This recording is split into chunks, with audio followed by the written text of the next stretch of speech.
Guadalupe Martínez de Bejarano torturó y mató a 3 niñas después de maltratar años a su propio hijo. Fue una mujer que nunca se arrepintió de sus crímenes y se defendía diciendo que todos los castigos de sus víctimas venían de un lugar de intentar ayudarlas y mejorarlas para que les sirvieran a la sociedad. Y aunque no me lo crean, fue una figura controversial.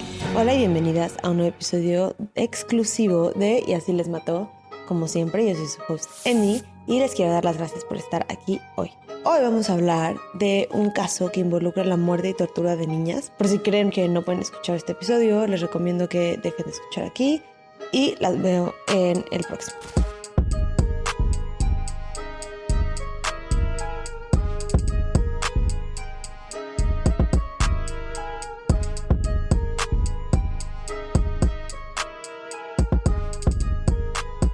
Guadalupe Martínez Peña nació en la Ciudad de México.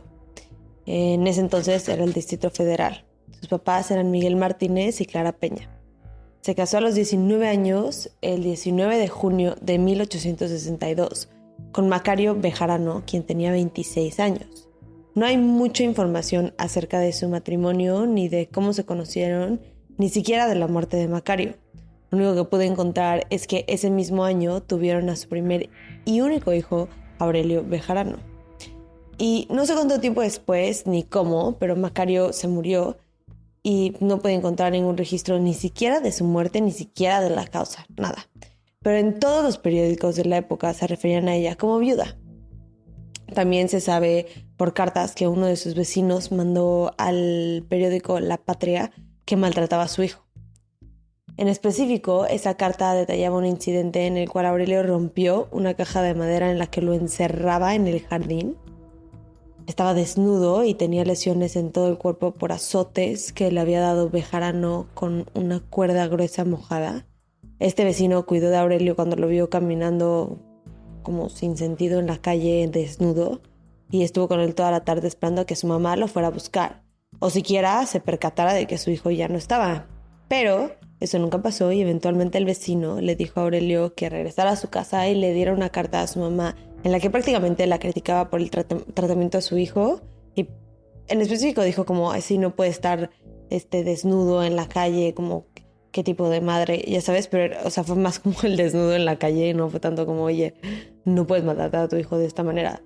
Y además le dijo que no lo regañara por ir a casa de su vecino, que él fue el que le dio la ropa y le dijo que entrara. A ella le contestó diciendo que agradecía sus intenciones, pero que su hijo se había ganado el castigo porque no le daba el amor de madre que se merecía y porque no se tomaba en serio la escuela. Manifiesta muy claramente su poco o nulo amor hacia mí y hacia el trabajo y el estudio. La portera me había hecho formarme de usted otro juicio demasiado desfavorable, diciéndome que usted trataba de publicar un artículo en el periódico respecto a la tiranía con la que educó a mi hijo. La última parte de la que les acabo de leer se refiere a que el vecino, queriendo hacer algo para que Guadalupe parara o al menos disminuyera el abuso físico a su hijo, estaba intentando contactar a periódicos para que publicaran la historia y la investigaran o por lo menos se asustara lo suficiente para parar. Y acuérdense que estamos hablando de los finales del siglo XIX. O sea, las perspectivas alrededor del castigo físico en casa eran muy diferentes a las de hoy. Así que no se hizo nada al respecto y este abuso solamente tomó partido e importó de cierta manera en el primer juicio de Bejarano para establecer que tenía un pasado violento. Pero bueno, esta anécdota fue según los reportes cuando Aurelio tenía entre 11 y 12 años, o sea que fue más o menos en 1864 y pasaron años hasta que alguien le puso un alto a su violencia. Por lo menos por un rato. Porque aparentemente Aurelio no fue el único que sufrió las torturas de las que solo su madre era capaz de realizar. Aparentemente vecinos la vieron maltratar a una niña que trabajó brevemente en su casa, pero de esta niña no hay mucha información. Sin embargo, están todos los detalles de su primera víctima de homicidio. Una niña de 9 o 10 años llamada Casimira Juárez, quien llegó a estar bajo el cuidado de Guadalupe Bejarano por la recomendación de unos amigos de esta mujer. Según lo que pude encontrar, Bejarano pertenecía a la clase alta o más bien tenía muchos amigos que eran de esta clase social. Según lo que pude encontrar, Bejarano pertenecía a la clase alta, o al menos tenía muchísimos amigos que tenían dinero. Y una de las amigas le dijo que había adoptado una niña para que fuera su sirvienta. En ese momento se le prendió el foco a Bejarano y siguió las instrucciones que él le había dado a su amiga para hacer exactamente esto, que realmente era muy fácil de hacer en ese momento. Solamente tenía que ir al hospicio de pobres, ubicado al lado de lo que hoy es Bellas Artes, en el centro de la ciudad, que de hecho hoy sigue existiendo el edificio. Y entonces ahí tenía que escoger a una niña o un niño y firmar un recibo. Y ya. No había más nada. O sea, no había nada más que hacer. Nadie que checara que la niña estuviera bien después de que se fuera a la casa. Nadie que checara la casa. Esto pasó el 6 de julio de 1878. Y desde ese día hasta el 24 de julio que la policía le iba a encontrar, sufrió un abuso tan intenso que yo lo clasificaría como tortura. Cuando la policía fue a rescatarla, después de que los vecinos denunciaron el tratamiento de Casimira, la encontraron en un cuartito abajo de las escaleras, y les voy a leer un poco de lo que las autoridades describieron en ese momento. La encontramos en un deplorable estado, lívida y demacrada. Más bien parecía un cadáver que es ser viviente. Su cabeza cubierta con abundante pelo enmarañado y lleno de basura y lodo. El color de su cara desaparecía bajo una espesa capa de lodo. De todo su cuerpo se desprendía un fuerte olor nauseabundo. En la espalda, cerca de uno de los hombros, tenía una extensa llaga que dejaba descubierto el hueso y que provenía de las rozaduras de las cuerdas por las que el cuerpo había sido suspendido. Todo el brazo izquierdo supurando, con varias aperturas por donde salía el pus en abundancia. En los brazos y piernas, las escoriaciones, consiguientes a las ligaduras. En las partes prudendas, una amplia y profunda quemadura. Todas estas lesiones, unidas a la abstinencia de alimentos, tenían a la joven en un estado próximo a la muerte y habría sucumbido si no se le hubiese asistido con la oportunidad que se hizo. Y en ese entonces no era como hoy, que primero lo arrestan y luego la entrevistan, y no era así. En esa época era común, la llevaron directo al juez, explicándole lo que acababan de encontrar en su casa y dándole la oportunidad de defenderse, pero ella nunca negó que ella había sido la autora de las heridas de Casimira. Su única defensa, fue decir que la estaba ayudando, que lo estaba haciendo para ayudarla. Según ella, estos castigos eran para corregir sus fallas y errores y convertirla en una mujer que le sirviera a la sociedad. Durante su juicio, cuando estaba detenida, escribió una carta diciendo: yo tuve una niña a mi cargo. Creí que era mi obligación corregirla para formar de ella una mujer útil por medio de la educación. Y si no acerté en los castigos que con derecho le aplicaba, si circunstancias independientes de mi voluntad y solo resultantes de su constitución física determinaron un mal, no me siento culpable, pues protesto delante de Dios que jamás pude prever las consecuencias de la corrección, pero protesto también con la verdad que saldrá de mis labios en mi última hora, que nunca tuve intención de dañar a esa desaventurada niña, sino simplemente de corregirla. Que en mi opinión, si simplemente no quieres lastimar a alguien, no la lastimas, punto. No creo que vaya más debate, no creo que sea más complicado que eso. Pero bueno, por unanimidad del juzgado la condenaron a 3 años en prisión. Al menos eso leí en varios lugares, pero la verdad es que no puedo estar 100% segura, porque en otros lugares dicen que solo fueron 5 años la sentencia.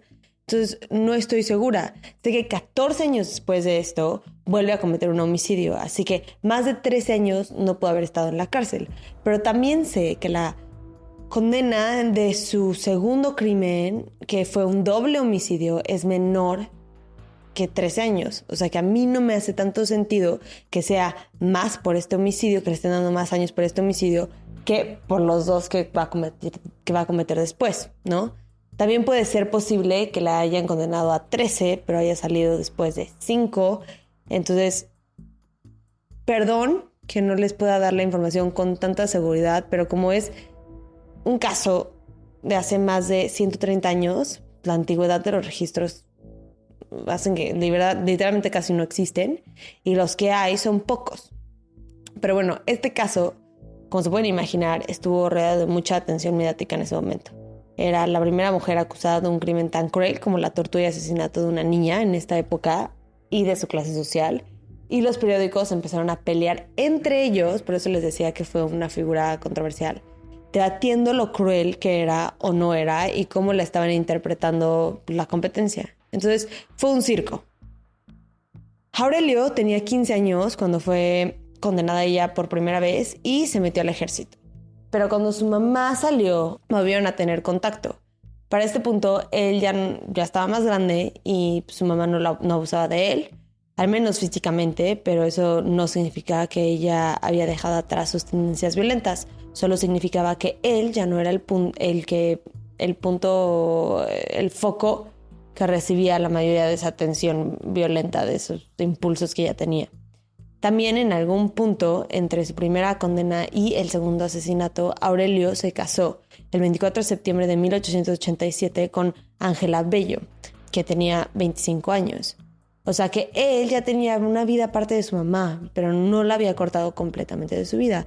Y la verdad es que no me sorprendería si hubieran vivido en la misma casa cuando ella salió de la cárcel. No, me hace que es bastante normal en nuestra sociedad y más antes, como que los papás vivan con los hijos y las esposas. O sea, se me hace que culturalmente pudo haber sido posible, pero no estoy segura. Cuando Bejarano salió de la cárcel, ya no se podían adoptar a niñas en el hospicio tan fácilmente, porque en el 78, cuando cometió el asesinato, Porfirio Díaz, el presidente en ese entonces, cambió las reglas de las salidas de los niños huérfanos en los hospicios. Ya estaba mucho más controlado y había seguimiento. O sea que no era una opción para Bejarano. Lo que hizo en vez fue secuestrar a dos hermanas, Guadalupe y Crescencia Pineda, ambas menores de edad. A ellas las torturó al igual que a Casimira, colgándolas desnudas hasta que la cuerda les cortaba la piel, les pegaba con látigos. Se reportó que a estas dos víctimas, a sus hermanas, las hacía sentarse en la estufa con carbón quemándose. Las torturó hasta que en 1982 las hermanas se mueren a causa de la tortura que llevaban aguantando y la vuelven a arrestar. Pero en este caso pasa algo diferente, porque Aurelio fue el que la acusa y pone en evidencia su testimonio de que él vio a su mamá hacerle daño a estas niñas. Su declaración fue tan importante e instrumental en el juicio que Bejarano intentó crear la narrativa de que había sido su hijo el responsable y no ella, pero nadie le compró esta historia, y menos sabiendo su historial de violencia y que ya le había hecho esto antes a una niña. La sentenciaron en 1892 a 10 años y 8 meses en la cárcel, que no es nada, en mi opinión. Y sorprendentemente también le dieron una sentencia a Aurelio de 2 años por falta de acción para prevenir los asesinatos. Se me hace bastante grave que a él le hayan dado 2 años comparando la condena tan leve en el caso de su mamá, ¿no? O sea, en mi opinión 10 años no es nada para haber asesinado a 2 niñas. Pero bueno, estuvo casi todo su tiempo aislada en la cárcel porque muchas mujeres la intentaron matar y la querían matar como venganza por lo que les había hecho a las niñas. Que esto es algo que no ha cambiado en la sociedad, y es que lo peor que puede ser en esta sociedad es alguien que lastima a niños o niñas. Eso era verdad en ese entonces y es verdad hoy. En 1982, cuando fue su segunda condena, cuando le dieron estos 10 años y 8 meses, ella tenía 50 y tantos años. Y era probable que a los 60 años, a los 60 y tantos años, o sea, 10 años, siguiera viva y saliera otra vez a la sociedad. Sin embargo, esto no pasó, ya que Bejarano murió en la cárcel por causas naturales como un poquito antes de cumplir su sentencia. Pero su historia no acaba ahí, porque se hizo tan famosa que la cultura la adoptó como un monstruo, una herramienta que usaban padres y madres en México para asustar a sus hijos e hijas a que obedecieran. Se volvió una especie de, como el coco en la cultura mexicana, pero desafortunadamente su historia no fue ficción.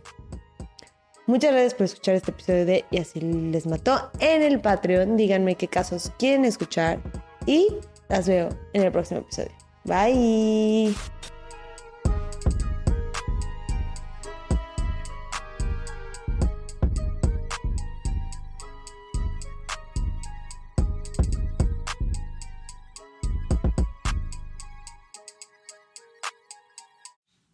Acuérdense que nos pueden encontrar en redes. Nuestro Instagram es YALM Podcast, nuestro Twitter es YALM Pod y nuestra nueva página de Facebook es YALM Podcast, en donde se encuentra el grupo Investigadores YALM. En este grupo vamos a estar teniendo discusiones respecto a los casos que vemos semana con semana, así que ahí lo pueden checar. Gracias, bye.